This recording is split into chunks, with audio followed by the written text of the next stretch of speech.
It is the aim of each and every one of us to find the right person. But sadly, when we choose the right person, if we're choosing them for the wrong reason, then we're not choosing the right person. And you and I, as human beings, we're made up of three parts. We are a mind, a body, and a soul.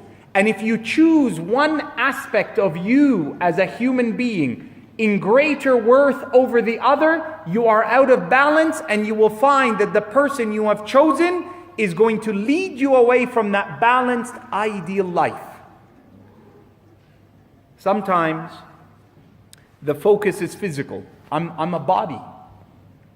There's this ghariza, there's this instinct. I want something pretty. I want someone handsome. And there's nothing wrong with that. But if I choose that at the expense of the mind, mashallah, she's beautiful, but it's like I'm talking to a wall. Subhanallah.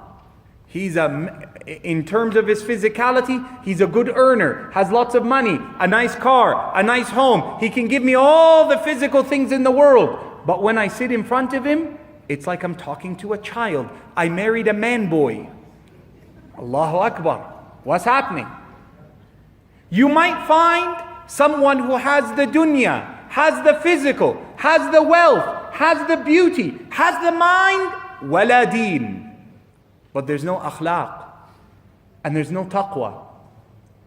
And you find your life more miserable than if you married a poor man, as is in the hadith of Imam Muslim. A man walked by in front of the Prophet ﷺ عن بعد, at a little bit of a distance. فقال النبي صلى الله عليه وسلم لأصحابه كيف تقدرونه. What do you think of this man? فقالوا هو من أشرافنا. He's from our noble people. إن شفع قبلنا. If he was to speak to me on behalf of someone, I would listen. وإن استنصح سمعنا. And if he gives nasiha, I'd listen. And if he اختطب, he comes to ask for my daughter, my sister, I would be happy, honored this man marries from my family.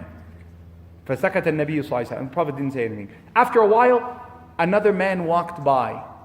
What do you think of this one?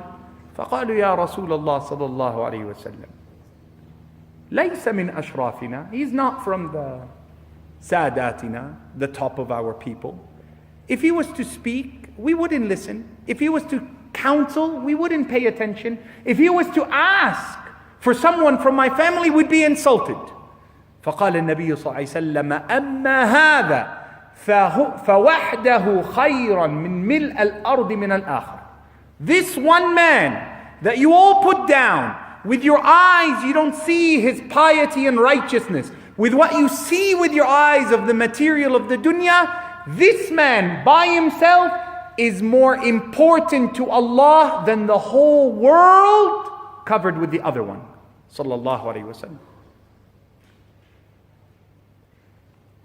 You are a mind and a body and a soul.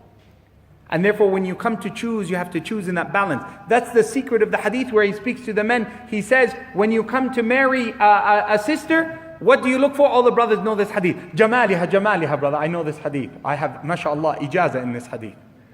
Jamaliha, wa maliha, wa hasabiha, nasabiha, wa deeniha, wadfar bidhat ad-deen.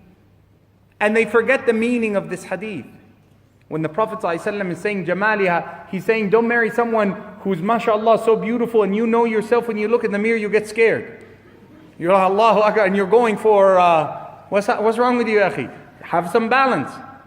Maliha, she's mashallah her whole life driving and you're rickshaw, and she's mashallah a chauffeur, and you're assalamu alaikum. What's wrong with you, akhi? No kafa'a. Her money's her money, it's not your money anyway. Her hasab, her family is one culture, one, and you're totally different place, have nothing, no connection between you and them. And you're coming forward. The Prophet ﷺ said you have to consider this when you come to get married. And the thing you have to consider the most is her deen. So balance. When the person you stand and you want to end your loneliness, Make sure that you don't just choose one over the other. Make sure that when your family are helping you arrange your marriage, they don't look at one over the other. They don't just say, his university is from America, his car is this kind, and there's no salah. He's unknown in the masjid. He has nothing from the Quran.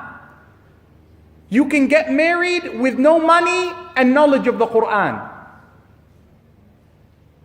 The Prophet ﷺ married a man because of Al-Baqarah wa Ali Imran. He didn't even have a ring of iron, not even silver. And the Prophet ﷺ said, زَوَّجْتُكَ بِمَا مَعَكَ مِنَ الْقُرْآنِ. It's a treasure. It's a treasure from Allah subhanahu wa ta'ala. So don't ignore it.